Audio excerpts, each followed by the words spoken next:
Shalom. Welcome back.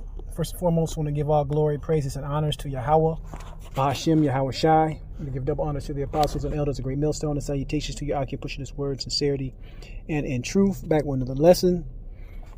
Today's lesson is going to be quick. It's going to be a one and done. Just touching on what's going on in LA with all the violence, with all the mayhem, with all the protests. And just want to reiterate that is a symptom of the downfall and destruction of this place.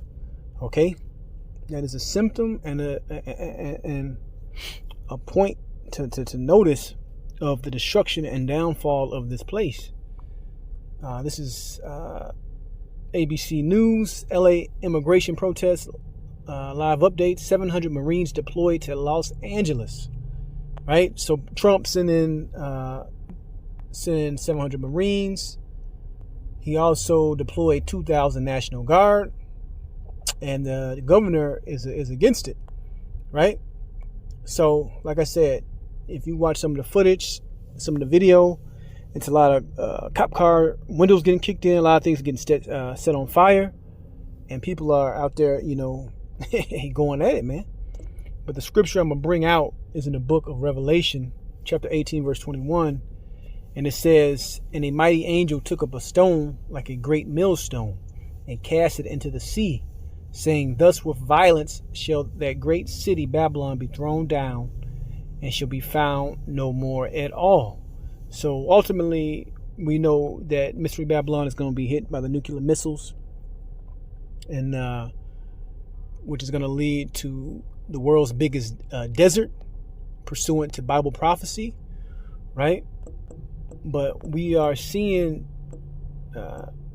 violence is going to uptick leading up to World War III and those missiles, so you can understand. All right? And I said one scripture, but I'm going to bring this one out too. This is Luke chapter 12, verse 49. It says, "I am come to send fire on the earth, and what will I, if it be already kindled?" Right? It says, "But I have a baptism to be baptized with, and how am I straight until it be accomplished? Suppose ye that I am come to give peace on earth? I tell you nay, but rather division." So that's what you have going on right now. A lot of division, a lot of violence, and it's gonna lead up to the ultimate violent act, which is going to be nuclear destruction, which is prophesied in the Holy Bible. So I just want to touch on that. Get ready to see more and more of these things popping off all over the country, right? Because it's just a sign of the times. And with that, I want to give all glory, praises, and honors to Yahweh, Bahashim, Yahweh Shai. Shalom the next time. Los Angeles, City of Angels, now on fire. The scene of the first major reckoning of President Trump's second term. 3 days of protests as people march against the government's policies on immigration. Increasingly violent scenes with both sides blaming the other. The White House accused protesters of using violent tactics. Critics said Trump's shocking deployment of the National Guard is simply because he wants to create chaos and division. Y'all told us to come here for opportunity. We came, and then now it's like, oh, you have to leave. But when I was the working class, y'all loved me, right? But now that we're too many people, what's the issue?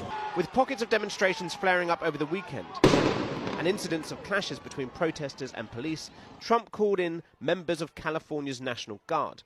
But protesters believe their presence and use of tear gas and flashbang grenades is only inflaming a tense situation, with an Australian reporter struck by a rubber bullet while covering the demonstration. You okay?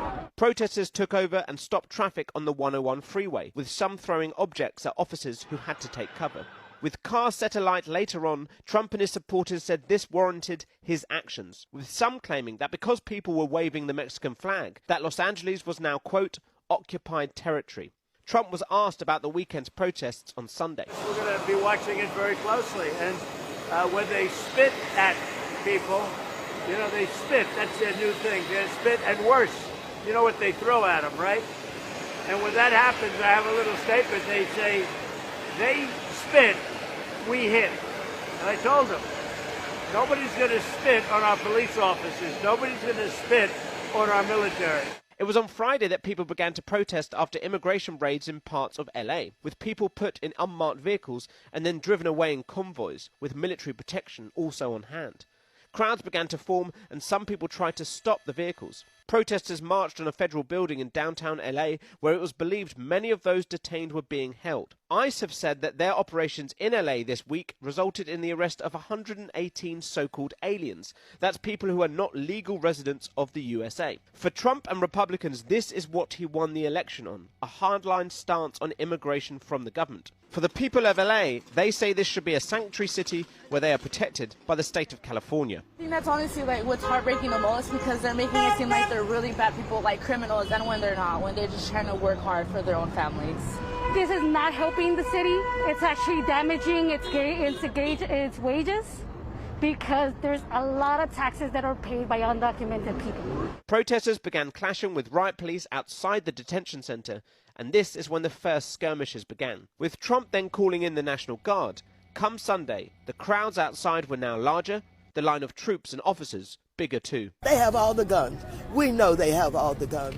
We got to let people know that we have a right to speak up. We're supposedly in a democracy and have a voice, but we've got to heighten that voice.